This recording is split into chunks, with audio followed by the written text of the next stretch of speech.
As police were attending to this, they received information that there are people who were doing some cleansing down about 1.5 kilometers from here. Well, we have gone and see that scene. In that scene, there were 4 people who were standing outside, and as they saw the police, they exchanged fire with the police. Police shot back, killed one, injured one who is arrested, and one is arrested and injured.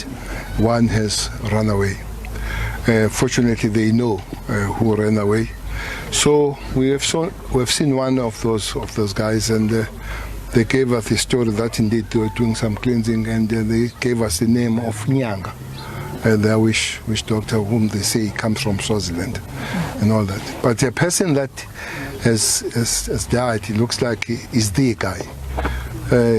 His name is Sores. I don't know the real name, but his name Sores is linked to too many crime scenes, special murder around here. We believe that formally and officially police should be linking, but he's known to have been really notorious around here, Maritzburg, even in Durban, Nanda, and all that.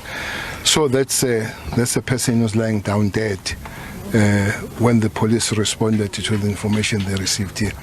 So it's a crime scene, terrible. Too many people were lost here. But as we say, that we thank police that they managed to respond quick on the matter. They've arrested those 2 people, one injured, one dead, one ran away, and 3 firearms.